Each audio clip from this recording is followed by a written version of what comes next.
Hello, this is Jim Channon from the Bioport.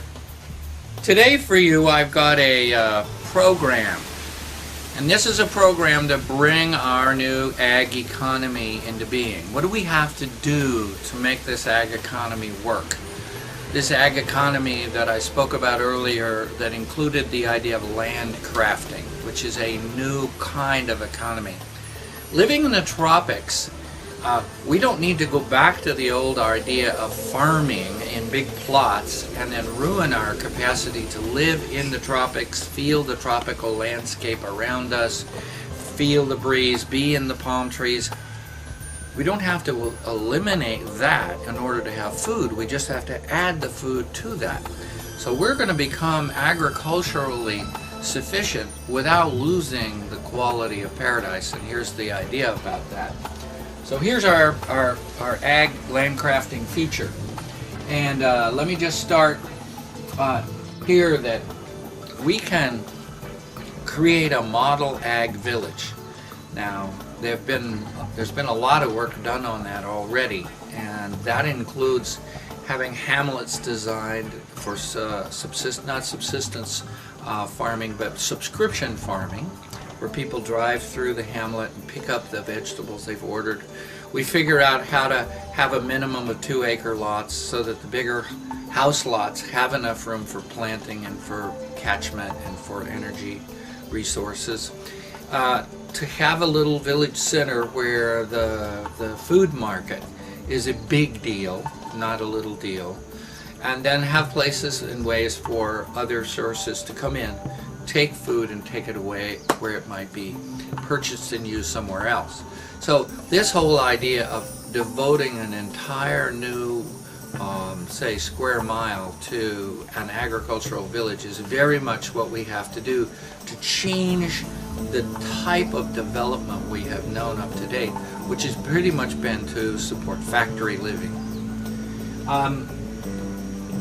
In that sense, we also want to design what can happen on 2 to 3 acres, the small homesteads, so that those they actually are little farms in a way, disguised as botanical gardens, and then organized in such a way that we live in a tropical setting, which might have a main house, a cookhouse, 2 or 3 sleeping houses. The ranch-style house doesn't really allow you to enjoy the fresh air and the closeness to nature that you can actually do with a more Polynesian or Eastern, Southeast Asian kind of housing structure, and that will be a part of the eco-homestead.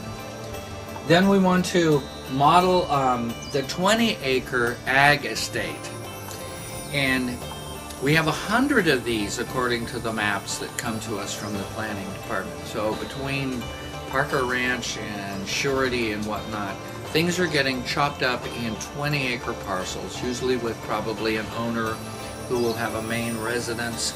And then the question is, what do you do with the rest of that 20 acres so that in 20 years it's really productive? So there would be timber, there would be firewood, there will be orchards, there will be fine botanical, there will be gardens that have and preserve endangered species. All of these in a pretty organized downslope pattern so that all the views are preserved, etc. There would be place on that setup for a couple of acres of fairly intensive agriculture as well. The people who are buying these parcels right now don't know anything about this more advanced combination of elements.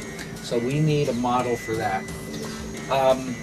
We need to reconstitute what they call the Kohala Ditch, which brought water from the valleys through Kohala and then distribute it downhill to the various parcels. And we need to bring that back, and it looks like that's in the plan right now, but we need to bring it back so it doesn't only support the old places that people grew things, like the sugar places, but it supports all of the downhill landscape. We want to create the world's first landcrafters. We think there is a new breed of not farmer, not just landscaper, but there's a new breed of land worker that needs to be created now so that we can have everything from social architecture at the top of the design to the deepest roots of permaculture. And I realize you may not be familiar with all those terms, but let's just say there's a whole lot more to having the quality of living we have and still having the land be fully productive. We need to get land crafting classes in their various combinations into the schools. There's just no way around it. You're not going to get this stuff on television. It doesn't even exist anywhere at the moment. So we're going to have to build that and then build it into the school. So we're going to get a little bit away from the reading, writing, and arithmetic, because the new world is a world where if we don't get the land to support our survival, we're not going to be here. Create a land craft council, and that would be a group of elders and specialists who help see that this whole ag future movement gets launched, gets funded, gets modeled, gets prototyped into action. And then finally, to support all of that, we need a new kind of an ag park. It should be in a light industrial zone, but it should be able to take the food that's grown and maybe overgrown, dry it, hydrate it, husk it, pack it, ship it, clean it, all those things that growers need to support moving their product around. There we would also make fuel oil from ethanol, from a variety of things. We would have charged water, fresh water. We might even marry that up with a new sawmill, so the builders in this case could use, we can use some of the sawdust to put in the soil ammonia. It's a really new kind of a light industrial park featuring agriculture primarily.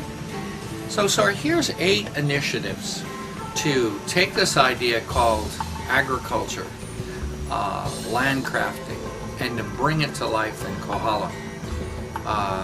We really need to do this, and we need to do it pretty soon. I'm Jim Channon. Thank you very much. Go Planet.